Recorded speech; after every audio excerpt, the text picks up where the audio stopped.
Friends, आज हम हिंदी विषय में वाक्य यानी सेंटेंस के बारे में हम अध्ययन करते हैं। आप इसके बारे में जानते हैं।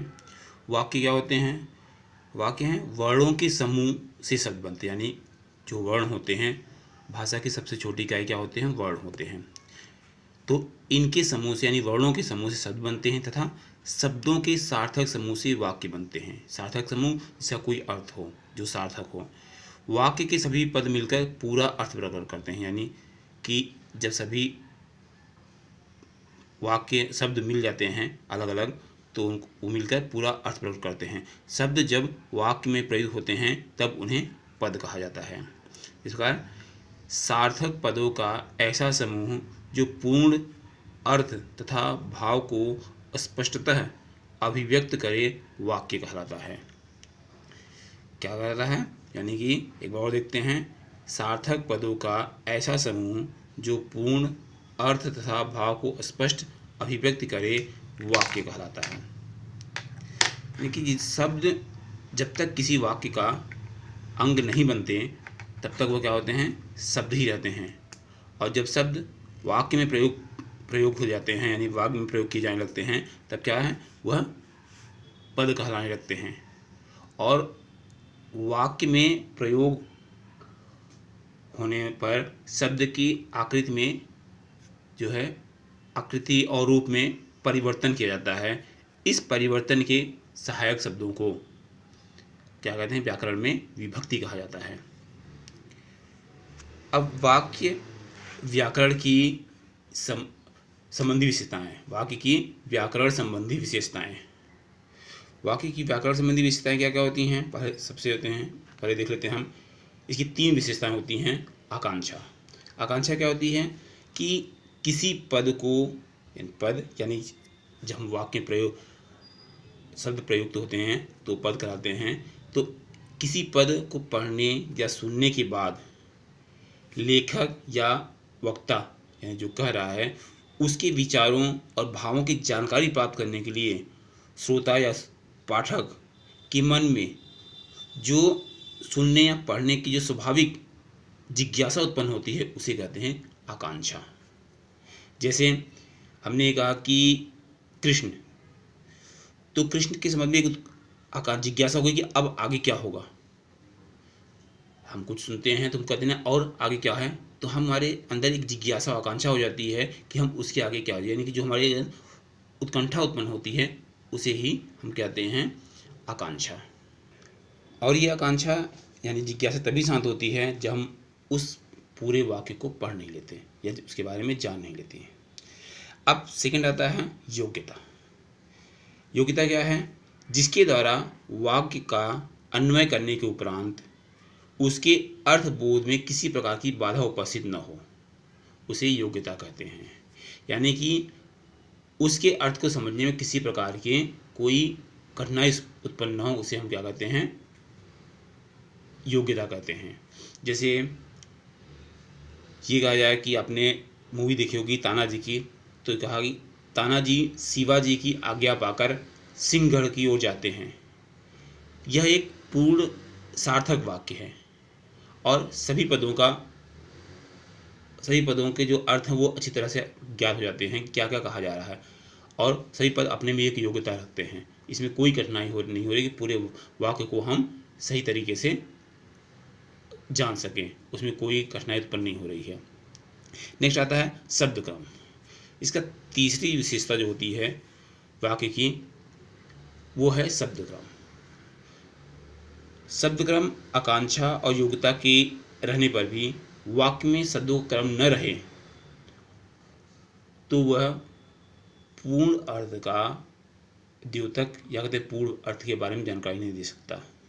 यानी कि शब्दों को क्रम अनुसार होने पर ही उचित अर्थ का ज्ञान किसी वाक्य से हो सकता है।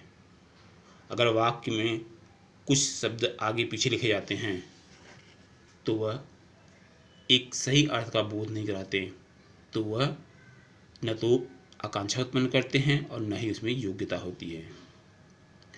यदि कोई कहे कि मैं मेरठ में रहता हूँ तो ये एक सार्थक वाक्य है, इसे शब्द क्रम एक सीरियल से लगे हुए हैं, क्रम से लगे हुए हैं। लेकिन अगर कहा जाए मैं रहता हूँ मेरठ में, तो क्या है कि शब्द क्रम इधर उधर हैं।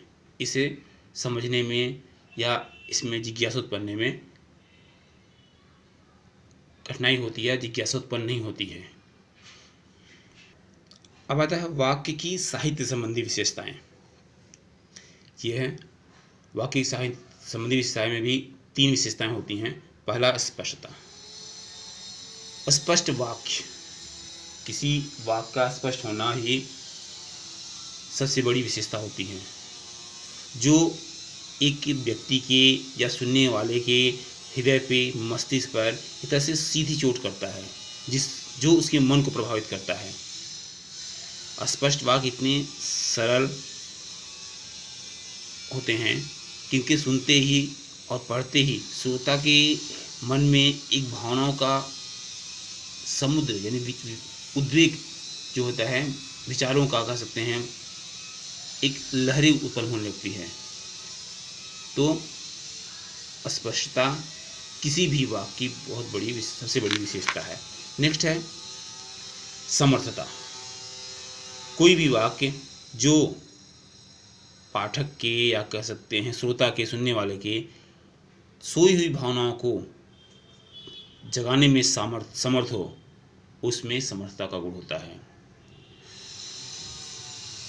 ऐसे वाक्य में वह शक्ति होती है, उसकी रचना या वक्ता या लेखक द्वारा विशेष परिमार्जन के साथ लोगों के समक्ष प्रस्तुत की जाती है। जैसे नेताजी सुभाष चंद्र जी बोस ने कहा था कि तुम मुझे खून दो, मैं तुम्हें आज़ादी दूंगा। तो जो उन्होंने कहा था उससे लोगों की भावनाओं, मतलब जो सुसुप्त भावनाएं थे, वो जागृत हुई। उनकी ये वाक्य लोगों की भावनाओं को जागृत करने में समर्थ है। नेक्स्ट है श्रुति मधुरता। श्रुति मधुरता का है कि जो वाक्य कटु न हो, कानों को सुनने में अच्छा लगे, उसमें बहुत मीठी हो, तो उसे मधुर वाक्य कहा जाता है, यानी श्रुति मधुर वाक्य कहा जाता है। ऐसे वाक्य प्रभावशाली होते हैं और लोगों पर असर छोड़ते हैं। अब देखते हैं वाक्य के भेद। वाक्य के दो भेद, इसके भेद के 2 आधार होते हैं। एक होते हैं रचना के आधार पर वाक्य के भेद, दूसरा है अर्थ के आधार पर वाक्य के भेद। रचना के आधार पर हम देखते हैं तो इसके वाक्य 3 प्रकार के होते हैं। पहला है सरल वाक्य, यानी सिंपल सेंटेंस। क्या होते हैं सिंपल सेंटेंस? जिस वाक्य में केवल एक क्रिया होती है वह वाक्य सरल वाक्य कहलाता है। यानी कि इसमें एक कर्ता होता है और एक ही क्रिया होती है। और यदि वाक्य में 2 क्रियाएं होती हो तो उनमें से एक क्रिया पूर्वकालिक क्रिया अवश्य होगी, यानी इसमें केवल एक ही कर्ता और एक ही क्रिया होते हैं। जैसे मैंने खाना खा लिया, मेरे दादाजी मुझे बहुत प्यार करते हैं, यानी इसमें एक ही कर्ता है और एक ही क्रिया है। नेक्स्ट है संयुक्त वाक्य। संयुक्त वाक्य में क्या होते हैं कि जब 2 या 2 से अधिक सरल उपवाक्य किसी योजक से जुड़े हों तो उपवाक्यों से बने वाक्य को संयुक्त वाक्य कहते हैं। जैसे आज मैं बीमार था इसलिए विद्यालय नहीं गया। रमेश सुबह उठता है और सैर को जाता है।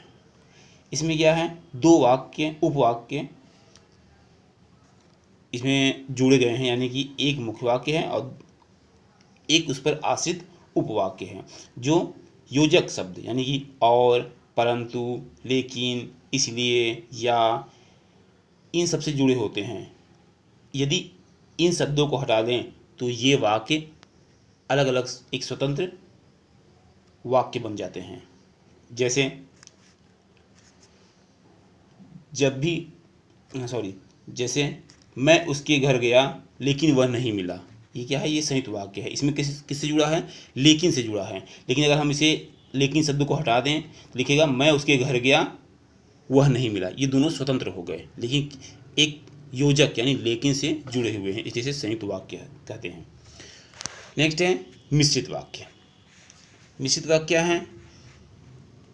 जिस वाक्य में एक से अधिक उपवाक्य हों, यानी कि जिस वाक्य में एक से अधिक उपवाक्य हो किंतु उनमें से एक उपवाक्य प्रधान हो यानी प्रमुख हो तथा अन्य उपवाक्य गौण हो, उसे मिश्रित उपवाक्य कहते हैं। यानी सीधे कह सकते हैं किसी मिश्रित वाक्य में एक मूल वाक्य के साथ एक या एक से अधिक उपवाक्य जुड़े होते हैं। ये जो हैं इनके जो चिन्ह होते हैं, जैसे ये, कि, जो, जिसने, तब, वहाँ, ये सब वाक्य जो हैं इसे जुड़े होते हैं प्रधान वाक्य से।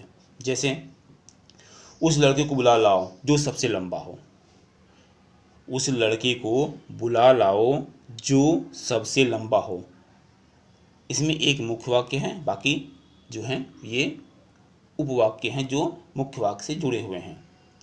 जैसे अगर हम जो हटा देते हैं तो हो जाएगा एक लड़के को बुला लाओ सबसे लंबा हो, हमने क्या किया, जो हटा दिया, तो ये जो से जुड़े हुए हैं।